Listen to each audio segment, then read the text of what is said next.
certain topics in music are extremely polarizing. You're either on one side or the other, and a lot of times the people that are on either side cannot see the other person's point of view across the table, no matter what they do. I think inherently the thought that you know everything and that you're right no matter what, and that you're not willing to leave the door open to the possibility that the other side might be right, is everyone's inevitable downfall. No matter what, being right or wrong is not actually important. I believe Rick Rubin said this also. He's like, just understanding that everyone's opinion is valid is its own reward in and of itself, and it leaves you open to possibilities and new things and change, and ultimately improvement. And unless you have that, it makes it very hard, if you have this closed mind, to really ever grow. And, recently there was a bit of a debate on, somebody shared their opinion on something, Atmos. And then the other side was kind of like, this is never going anywhere. And some people believe it is the future. I find a lot of things, there's actually not that many things that are so polarizing like this. And one of the reasons I think Atmos is so polarizing is because, first of all, it's a complete unknown what will happen. So both opinions on whether this is going to succeed or not and become the future or die and be nothing, both sides can argue till they're blue in the face and no one's going to know what will work.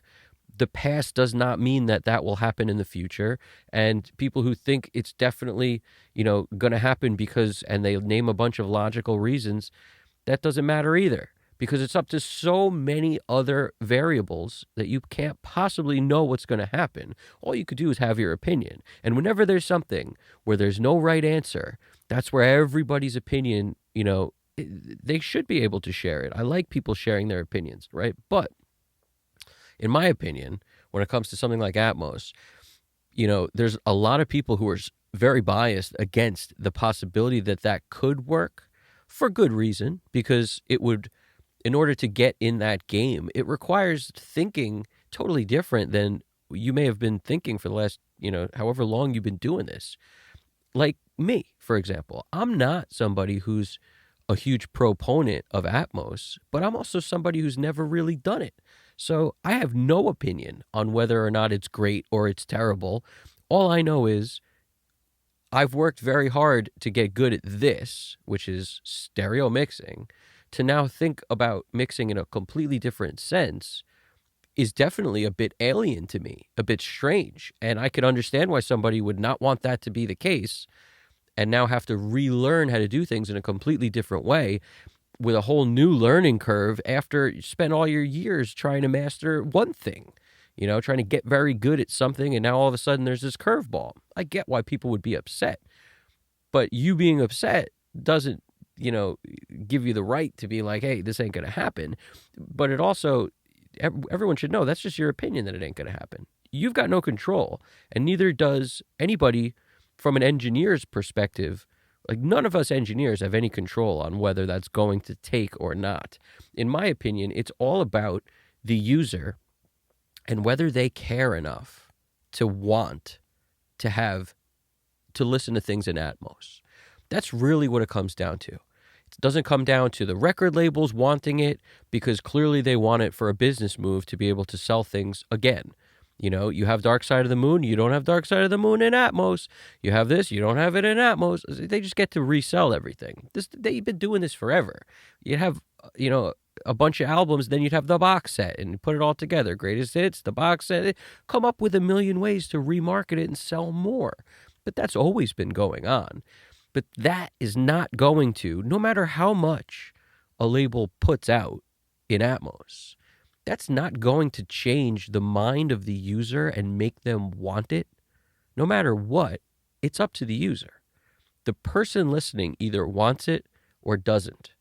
And barring a complete, basically, shift in mindset, in my opinion, from where everyone is at right now, I personally don't believe it's going to happen, because I'd be lying if I told you that I think people care enough about music today. Care enough. Now, what's enough? In my opinion, it's care at all is on there. People like music. There's tons of us who love it. Yes. But it's a spectrum like anything else. And the amount of people who put any effort at all into, researching something they like and are listening to and want to hear more of it and then going deep, I know there's going to be people who are like, I do that. That's really cool that you do, because I do that. And I also, back in the day, I was one of the people who would open I would plan a day to go to Sam Goody, because that was my local music CD store. And I'd go there to get whatever. And if I was in the city, I'd make it a point to always stop at Tower Records, and I'd buy CDs that I was interested in, that I would know when they were going to be released. Even if there was one or two songs that I loved, I'd probably buy the CD, just even if there was one hit that was so good that it was like, I got to hear what else is on this album. What else is this band doing? I'd buy the CD. I'd look through the booklet. I'd always be interested in that book. Anybody who's spent the time to go buy a CD knows what it feels like to open it up, open the jewel case, open that booklet, and see how many pages we got. First thing was look at how thick it was. Then you'd open it.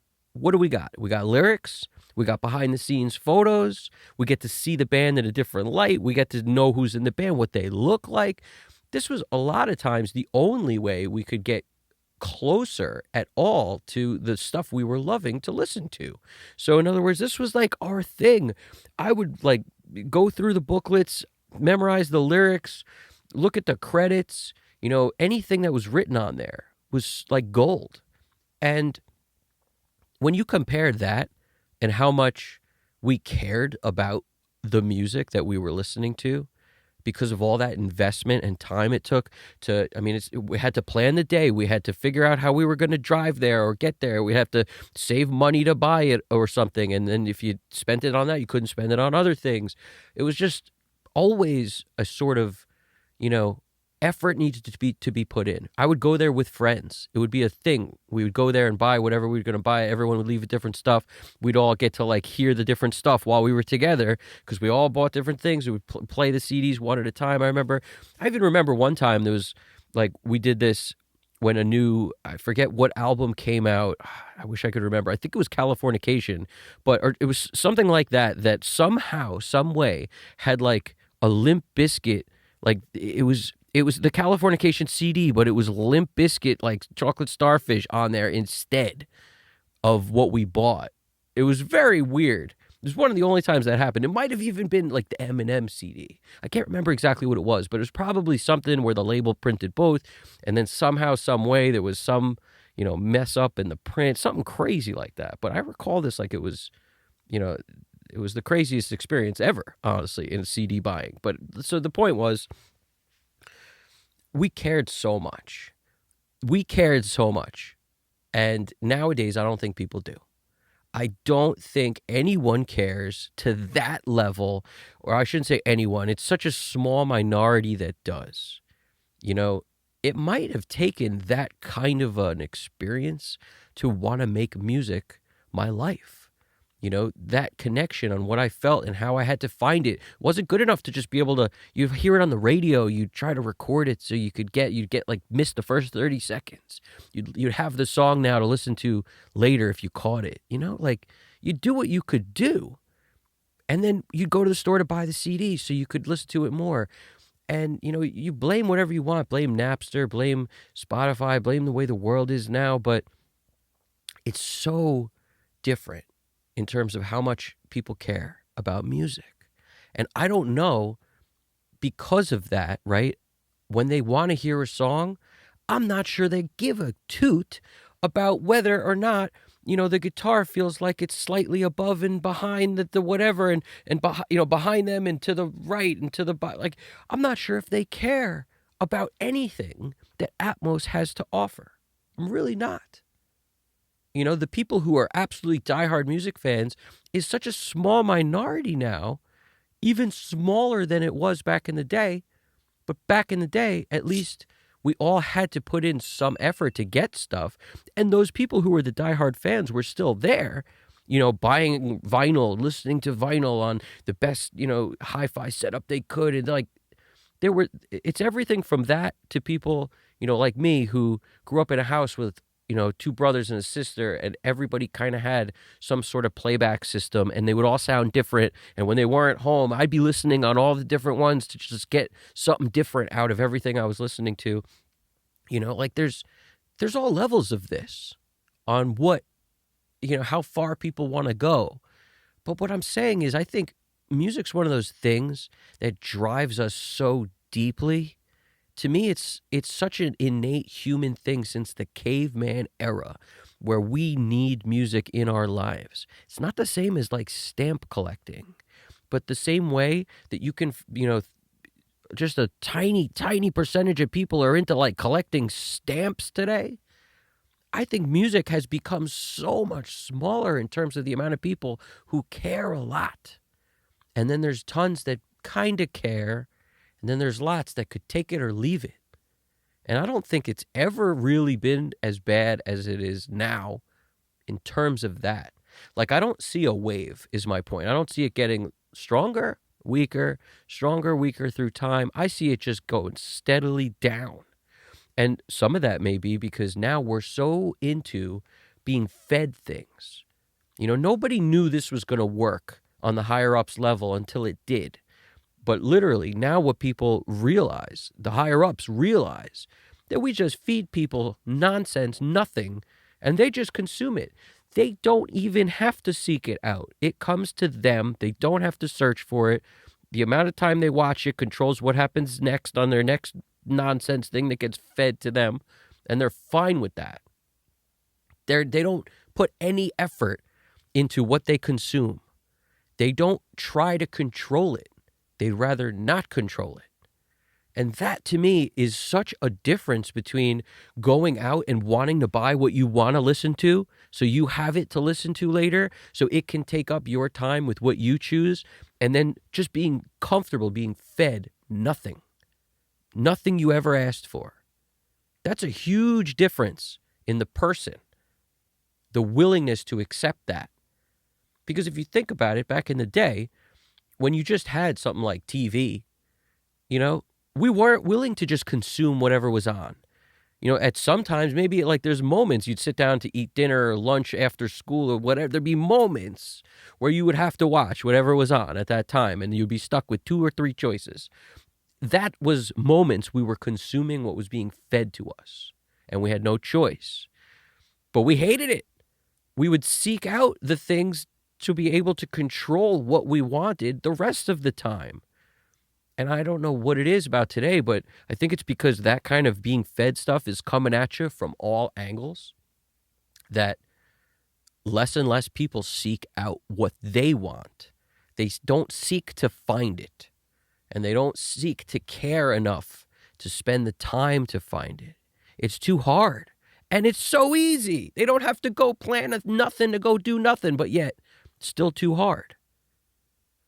And I find that interesting. That's like a fish tank thing to me. It's like you'll grow to the size of the tank you're in.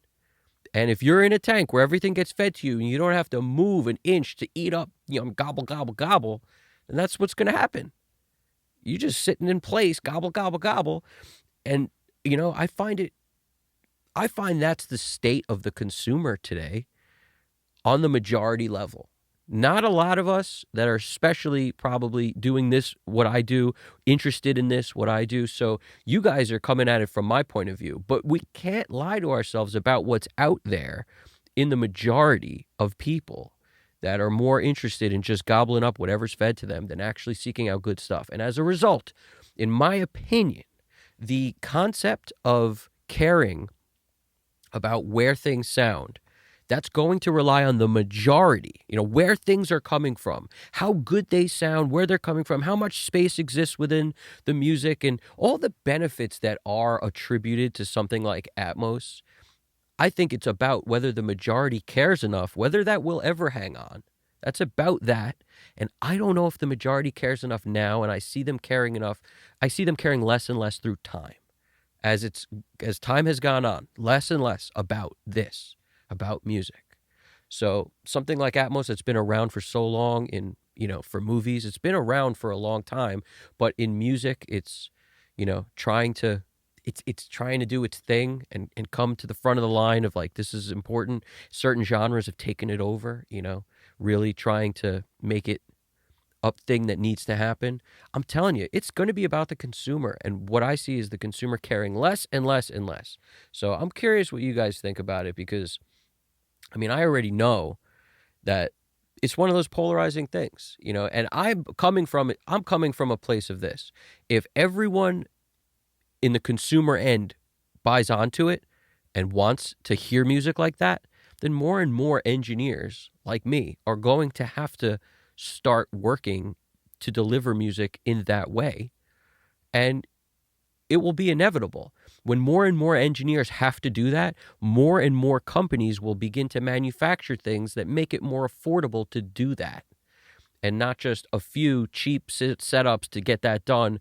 It won't be just the elite, because as the demand grows, the demand's not just going to grow on one side. It's going to grow on all sides, especially the manufacturing end, which will increase competition in the space and make it, something where it can be achieved for less money. It's not going to be something, in my opinion, that you need to jump on early before, before you really see whether this is going to work or not. Because I think if you do that, power to you for giving things a shot. And, sometimes people who take risks do win. So maybe that'll be you.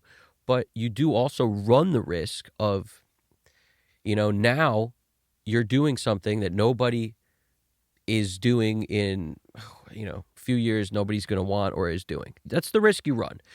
It doesn't change the fact that if you love doing it, do it. And it also doesn't change the fact that if people wind up wanting it, you will be at the head of the curve. So it's all over the place. But the point is, I don't think anybody should be really worrying about it at all unless you have enough people asking you to deliver stuff like that you can afford the upgrade to the setup now. Because the upgrade to the setup now is a fortune. But like I said, as that becomes the mainstream, if it does, those things, the cost will come down, because it's supply and demand. And as soon as the demand is there, manufacturers will be making things not just for the elitists, not just for the people who can afford, to spend what it would cost to do it.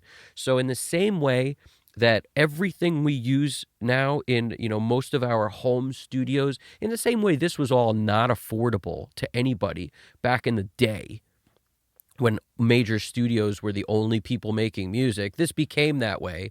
Once technology got to a point and then the demand was there, it became that way. And I think it's going to be the same thing in this avenue. As soon as the demand is there, the technology will be there to bring the price down and make it work, and at that point, things will change. I'll tell you something I don't like about it a lot.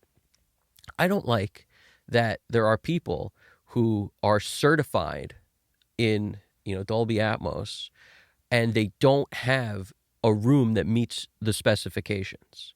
That to me is like, it's only specifications for the folks who can't afford it, because it's the specifications for the folks who are, top level, where it would look bad on, on the company to not have them on the website. They want them on the website, so they fudge the numbers and put them on the website. Because, I've mentioned it before, but certain top mixers have rooms with ceiling heights that are below the standard, and yet they deliver mixes that are certified, So to me, that's like, if you're going to have rules for everybody. Don't just have rules for the people who, aren't the top people. It's got to be rules for everybody, or no rules at all. And, one or the other. Pick one. I don't like that concept where, once you're at a certain level, it doesn't matter. If you're producing, mixes for people that are at the top level, and then we want you on the list. So it doesn't matter your ceiling heights are only 8 feet. I don't like that. That to me bugs me. That screams, I don't know what it screams. It screams like, people blocking the door at a club for no reason and letting the rich people in is what it screams to me. I don't like that.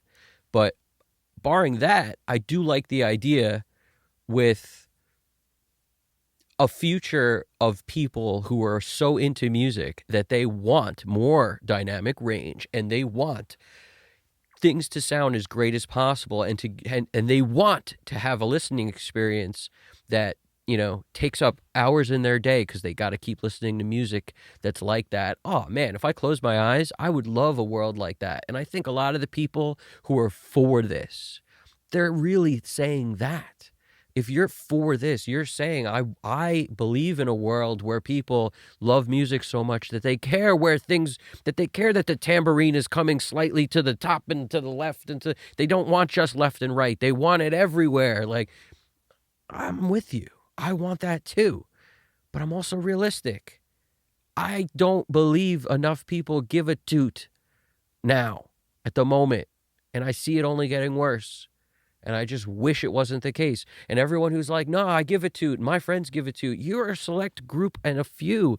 And I think you guys should run with that and build more, bring people into your circle and show them how amazing it could be.